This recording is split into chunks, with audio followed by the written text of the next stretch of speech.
evening and welcome to Tucker Carlson Tonight. After nearly 50 years, the single shoddiest, most destructive Supreme Court decision in American history has finally been struck down. Roe v. Wade was overturned this morning by a 6-3 majority. Here's how Fox News reported it at 10:11 a.m. The decision is out. It's been issued by Justice Alito. And Roe v. Wade, according to our reports from the U.S. Supreme Court and our own Shannon Bream, is that Roe v. Wade has been overturned and the question of abortion has been returned to the states. So pandemonium ensued immediately. In the headline of the Babylon Bee, Democrats paused January 6th hearing to call for insurrection, and that's basically true. But from a legal perspective, which is what matters, there's nothing surprising about today's decision. It was only a matter of time before Roe v. Wade was overturned. That's been obvious for decades. Even Democrats once acknowledged it. Roe was one of those decisions you never heard anyone defend on its own terms. Lots of people want legal abortion, but no one's ever explained how exactly the Constitution guarantees that. Roe was a political document. It was not a legal opinion, and for that reason, its existence degraded and undermined the legitimacy of the Supreme Court, one of our country's central institutions. It was poison. Now, the purpose of the Supreme Court is simple. It's to determine whether the laws that politicians pass are consistent with the United States Constitution. That's it. That's all the Supreme Court does. What the Supreme Court does not do, what it cannot do and should never do, is make laws. And it should never do that because a court making laws would be, by definition, anti-democratic. None of the 9 Supreme Court justices has been elected by anyone. All of them have lifetime appointments. If you cared about democracy and wanted democracy to continue, you would demand that all laws in the United States be passed by elected legislatures. Again, no matter how you feel about abortion or any other specific issue. In a democracy, voters have the final word on how they are governed. That's what democracy is. Now, after nearly half a century, voters have had their rights restored on the question of abortion. If they like abortion, they can vote to legalize abortion. If they don't like abortion, they can vote to ban abortion.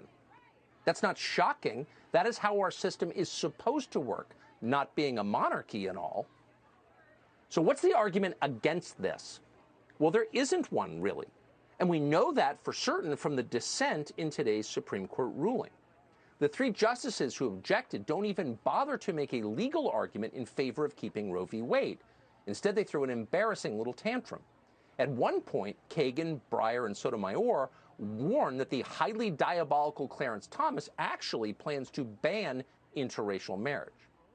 Clarence Thomas against interracial marriage.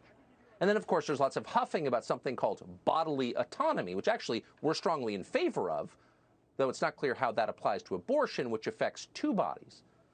But in any case, these same bodily autonomy people are the very same justices who just voted to uphold mandatory vaccinations for millions of Americans, thus violating their bodily autonomy. So much for that argument. Not that it stopped Justin Trudeau of Canada, where abortions are legal till the moment of birth. Today, Trudeau wrote this, quote, "The news coming out of the United States is horrific. No government, politician, or man should tell a woman what she can or cannot do with her body." Suddenly, women are the only ones who get pregnant, you'll notice. Canada is a country, by the way, under the leadership of Justin Trudeau, that prevented unvaccinated citizens from traveling within their own country. They had mandatory vaccinations. Justin Trudeau is perfectly happy to tell the women of Canada what to put in their own body. So you're beginning to see why precisely 0 people throwing tantrums today have bothered to explain the law or the principles that supposedly underlie Roe v. Wade. Not one of them. Instead, they're yelling, as they always do, suspending the January 6th hearings to start an insurrection. And that would, of course, include Joe Biden. Here he is. It was 3 justices named by 1 president, Donald Trump, who were the core of today's decision to upend the scales of justice and eliminate a fundamental right for women in this country. Make no mistake, this decision is a culmination of a deliberate effort over decades to upset the balance of our law. It's a realization of an extreme ideology and a tragic error by the Supreme Court, in my view. Notice that it's abortion that is the red line for them. Abortion. Of all the issues, why is that so important to them? It's obvious why it's so important to America's corporations, almost all of whom immediately waded in to say, we'll fly you to get an abortion at the state of your choice. Why? Well, of course. Employees without families are loyal to the company. And of course, it's much cheaper to pay for an abortion than it is to pay for maternity leave or an extra name on the insurance policy. So it's all about the money for corporate America. It always is. Families are bad for big corporations, therefore they're against families. But what's the president talking about exactly? What's this extreme ideology? Pro-baby? That's extreme ideology that, quote, upsets the balance of our law. What is Joe Biden talking about?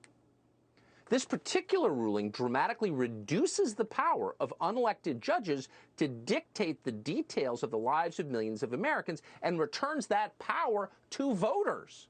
Voters get to decide how they want to live. That's an extreme ideology that upsets the balance of power somehow? We thought that was the whole premise of our system. We thought that was democracy. And yet the very people who've been lecturing us for years about democracy, it's the end of democracy, are horrified by the return of democracy.